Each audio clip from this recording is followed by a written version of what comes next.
السلام علیکم ورحمۃ اللہ وبرکاتہ۔ الحمدللہ والصلاة والسلام علی رسول اللہ، اما بعد۔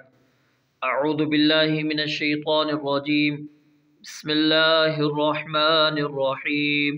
یا ایہا الذین آمنوا لا تقدموا بین یدی اللہ ورسولہ واتقوا اللہ ان اللہ سمیع علیم۔ آج ہم اپنے سبق کا آغاز سورۃ الحجرات سے کر رہے ہیں۔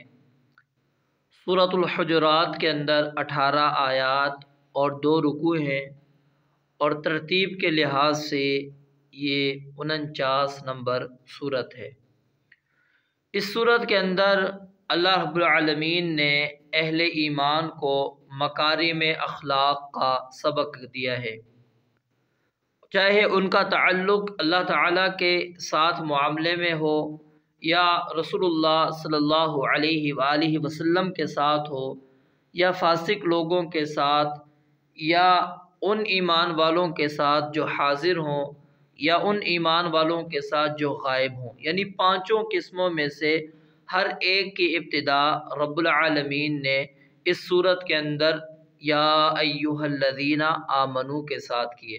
تو یہ صورت معاشرتی لحاظ سے ایک معاشرہ کیسا ہونا چاہیے، یہ بڑے اسباق ہمیں صورت دیتی ہے۔ تو بڑی اہم ترین صورت ہے، اور اس کے اندر اللہ تعالیٰ نے مکارم اخلاق کا تذکرہ کیا کہ جن کو ہم اپنا کر ایک اچھا معاشرہ تشکیل دے سکتے ہیں، ایک اسلامی نظام ہم قائم کر سکتے ہیں، اور اپنے آپ کو ہم ان تمام چیزوں سے جس کی اس صورت کے اندر مذمت موجود ہے اس سے بچا کر معاشرے کو پاکیزہ معاشرہ بنا سکتے ہیں۔ تو آج ہم صرف ایک آیت پڑھیں گے، ابتدا والی آیت، آیت نمبر 1۔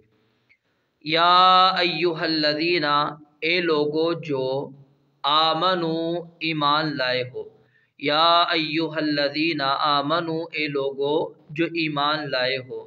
یہ اللہ رب العالمین نے قرآن مجید کے اندر خطاب کیا ہے، اور ایمان والوں میں اگرچہ یہ آمنو صیغہ جو ہے مذکر کا ہے، لیکن اس کے اندر مومنہ عورتیں بھی شامل ہیں۔ یا ایہا الذین آمنو، اے لوگو جو ایمان لائے ہو، لا تقدموا، آگے مت بڑھو، لا تقدموا، آگے مت بڑھو، بینا، اب لفظی ترجمہ دیکھیں، بینا معنی کیا ہوتا ہے؟ درمیان، بینا درمیان، یدئی ہاتھ، یدئی ہاتھ، ید ہاتھ کو کہتے ہیں، سامنے بھی کر سکتے ہیں، اللہ، اللہ و رسولہ، اور اس کا رسول۔ اب اس کو ملا کر ترجمہ کریں گے، لا تقدموا، آگے مت بڑھو، بین یدی اللہ و رسولہ، اللہ اور اس کے رسول سے، بین یدی اللہ و رسولہ، اللہ اور اس کے رسول سے، واتقوا اللہ، اور ڈرو اللہ سے، واو اور اتقو، ڈرو اللہ، اللہ سے، واتقوا اللہ، اور اللہ سے ڈرو، ان اللہ، بے شک اللہ تعالی، ان، بے شک اللہ، اللہ تعالی، سمیع، سب کچھ سننے والا، سمیع، سب کچھ سننے والا، علیم، سب کچھ جاننے والا ہے۔ ان یہاں پر تعلیل کے لیے، یعنی پہلی بات کی وجہ بیان کرنے کے لیے آیا کہ اللہ سے کیوں ڈرنا ہے، کیونکہ اللہ تعالیٰ ہر بات کو سننے والا، ہر کام کو جاننے والا ہے، چاہے وہ سب کے سامنے کیا جائے یا چھپ کر کیا جائے، عمل میں آ چکا ہو یا دل میں اس کا ارادہ ہو، تو سارا علم رب العالمین کو ہے۔ یا ایہا الذین آمنو، اے لوگو جو ایمان لائے ہو، لا تقدموا بین یدی اللہ و رسولہ، اللہ اور اس کے رسول سے آگے مت بڑھو، واتقوا اللہ، اور اللہ تعالیٰ سے ڈرو، ان اللہ سمیع علیم، بے شک اللہ تعالیٰ سب کچھ سننے والا، سب کچھ جاننے والا ہے۔ اس آیت کے اندر اللہ تعالیٰ نے ایک بات سے منع کیا ہے اور ایک بات کا حکم دیا ہے۔ جس بات کے کرنے کا اللہ نے حکم دیا وہ کیا ہے؟ واتقوا اللہ، اللہ کا تقوی، اللہ کا ڈر اور اللہ کا خوف۔ اللہ کا ڈر، اللہ کا خوف جو ہے یہ بنیاد ہے، یاد رکھیں، ہر معاملے کے اندر۔ جب تک اللہ کا ڈر اور خوف نہیں ہوگا، آپ نہ ہی اللہ رب العالمین کی عبادت کر سکیں گے، جو اللہ تعالیٰ نے ہم پر چیزیں عائد کی ہیں، فرض کی ہیں، نہ ہی ہم وہ کر سکیں گے، اور جن کاموں سے اللہ نے ہمیں بچنے کا حکم دیا ہم اس سے بچ سکیں گے۔ عمل یعنی گناہ سے بچنے کے لیے بھی اللہ کا ڈر اور خوف ہونا ضروری ہے، اور عمل کرنے کے لیے بھی اللہ کا ڈر اور خوف ہونا ضروری ہے، دونوں کاموں کے اندر اللہ کا ڈر اور خوف ہو۔ تو اس کام کا اللہ نے حکم دیا کہ واتقوا اللہ، اللہ سے ڈرو۔ اب یہاں پر غور کرو، اللہ نے خطاب کس کو کیا؟ ایمان والوں کو۔ ایمان والوں کو اللہ خطاب کر رہے ہیں اور ساتھ میں اللہ حکم دے رہے ہیں اللہ سے ڈرو۔ کیا مطلب کہ ایمان کے بعد تقوی کے اندر کمی بیشی ہو سکتی ہے، کہ بندے کا ڈر اور خوف کبھی کم اور کبھی زیادہ بھی ہو سکتا ہے، کبھی کسی معاملے میں اس کو اللہ کا ڈر ہو اور کبھی نہ ہو۔ تو اس لیے بار بار اللہ رب العالمین نے قرآن مجید کے اندر ڈرنے کا حکم دیا، اور اس کے اوپر باقاعدہ علماء کرام نے کتابیں بھی لکھی ہیں اور ان کے فوائد کو بھی نقل کیا ہے کہ تقوی کا دنیا میں کیا فائدہ ہے، آخرت میں کیا فائدہ ہے، انسان کو کیا کیا چیزیں ملنے والی ہیں۔ تو وہ تفصیل آپ ان کتابوں کے اندر پڑھ سکتے ہیں۔ تو یہ سمجھ لیں کہ بنیاد ہے، اگر آپ اللہ کی عبادت کرنا چاہتے ہیں، اللہ کا حکم ماننا چاہتے ہیں، تو تقوی ہونا چاہیے۔ اگر اللہ رب العالمین نے جن کاموں سے منع کیا، رسول اللہ صلی اللہ علیہ وسلم نے جن کاموں سے منع کیا، اگر اس سے بچنا چاہتے ہیں تو اس کے لیے بھی تقوی پرہیزگاری لازمی جز ہے، یہ بنیاد ہے۔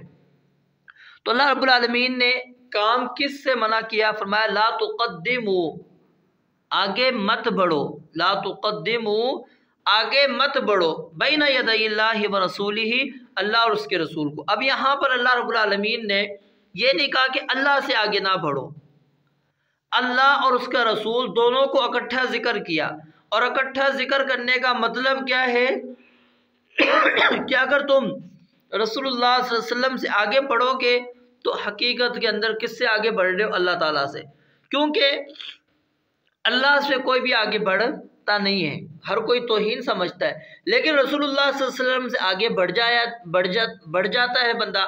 تو اللہ رب العالمین نے فرمایا کہ یاد رکھو، اگر رسول اللہ صلی اللہ علیہ وسلم سے بھی آگے بڑھے تو حقیقت میں تم اللہ تعالیٰ سے آگے بڑھ جاؤ گے، کیونکہ رسول اللہ صلی اللہ علیہ وسلم وہی کہتے ہیں اور وہی کرتے ہیں جس کی وحی اللہ رب العالمین نے ان کی طرف کی ہوتی ہے۔ وما ينطق عن الهوى ان هو الا وحی یوحى، اپنی خواہش سے وہ کچھ بھی نہیں بولتے، وہ تو صرف وحی ہوتی ہے جو اللہ رب العالمین کی طرف سے نازل کی جاتی ہے۔ تو فرمایا کہ لا تقدموا بین یدی اللہ، اللہ اور اس کے رسول سے تم نے آگے نہیں بڑھنا۔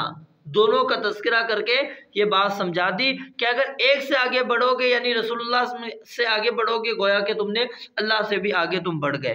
اور اس آیت میں اللہ اور اس کے رسول پر ایمان لانے کا بنیادی جو مقصد ہے، بنیادی تقاضا ہے، اس کو اللہ رب العالمین نے بیان کیا۔ وہ کیا ہے کہ تم نے اللہ کو اپنا رب مانا، اللہ کو اپنا معبود مانا، الہ مانا، اور رسول اللہ صلی اللہ علیہ وسلم کو ہادی مانا، رہبر مانا۔ تو پھر ان کے پیچھے چلو، آگے مت بڑھو ان سے، اپنے فیصلے خود نہ کر لیا کرو، بلکہ یہ دیکھا کرو کہ کام کرنے سے قبل کیا اللہ کے نبی علیہ السلام نے یا اس کے رسول نے، اللہ تعالیٰ نے یا اس کے رسول نے اس کام کا حکم دیا ہے یا نہیں دیا؟ کیا یہ کام ہمیں کرنا چاہیے یا نہیں کرنا چاہیے؟ اسلام ہمارے اس عمل کے بارے میں کیا کہتا ہے؟ اور یاد رکھیں، یہ جو دیکھنا ہے ہم نے، اس کا تعلق چاہے مسلمانوں کے انفرادی معاملات کے ساتھ ہو یا پھر اجتماعی معاملات کے ساتھ ہو، کسی بھی شخص کو، چاہے وہ عالم ہے، امام ہے، پیر فقیر ہے، محدث ہے، اس کو یہ حق حاصل نہیں، اور نہ ہی کسی جماعت کے یا پارلیمنٹ کو یہ حق ہے کہ وہ اپنی طرف سے شریعت بنائے، کسی کام کو حلال کر دے، کسی کو حرام کہے، یا کسی کو گناہ والا کام قرار دے دے، کسی کو ثواب والا گناہ قرار دے دے۔ اگر رب ہم نے اللہ کو بنایا ہے، سمجھا ہے، اور رسول اللہ صلی اللہ علیہ وسلم کو اپنا ہادی اور رہبر مانا ہے، تو پھر ان سے آگے نہیں بن جانا، بس جو انہوں نے کہہ دیے، جو انہوں نے فیصلے کر دیے، ہمیں اس کو تسلیم کرنا۔ اگر ہم نے اپنی طرف سے کیا تو اتخذوا احبارهم ورهبانهم اربابا من دون اللہ، ہمیں یہ چیز یاد رکھنی چاہیے، پھر ہم نے گویا کہ ان کو رب بنا دیا ہے۔ تو اللہ رب العالمین نے فرمایا لا تقدموا بین یدی اللہ ورسولہ، اللہ اور اس کے رسول سے آگے نہ بڑھو، آگے نہ بڑھو۔ اس کا معنی اور مفہوم کیا ہے؟ عبداللہ ابن عباس رضی اللہ تعالیٰ عنہ بیان فرماتے ہیں لا تقولوا خلاف الکتاب والسنہ، یعنی کہ تم کتاب و سنت کے خلاف کوئی بات نہ کہو، کتاب و سنت کے خلاف کوئی بات بھی نہ کہو۔ اگر تم نے کتاب و سنت کے خلاف کوئی بات کر دی تو گویا کہ تم اللہ اور اس کے رسول صلی اللہ علیہ وسلم سے آگے بڑھ چکے ہو۔ اور بعض مفسرین نے اس آیت کے شان نزول کے اندر مختلف واقعات نقل کیے ہیں، جیسا کہ رمضان سے 1-2 دن پہلے روزہ رکھنا، یا پھر عید الاضحیٰ سے پہلے کی نماز سے پہلے قربانی کر لینا، یا پھر دیگر ایسے معاملات۔ یہ سارے معاملات اس کے اندر شامل ہیں، لیکن خاص اس کے بارے میں یہ آیت مبارکہ نازل نہیں ہوئی، کیونکہ یہ بات ثابت نہیں ہے۔ تو اللہ رب العالمین نے فرمایا لا تقدموا، آگے نہیں بڑھنا تم نے، بین یدی اللہ و رسول، اللہ اور اس کے رسول سے کسی بھی معاملے میں۔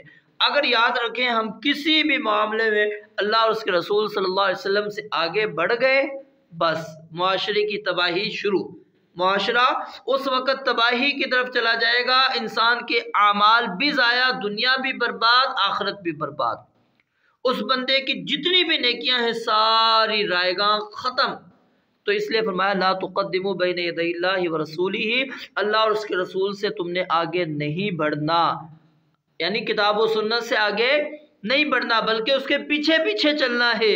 ان اللہ سمیع علیم، کیونکہ اللہ رب العالمین ہر بات کو سننے والا، ہر کام کو جاننے والا ہے۔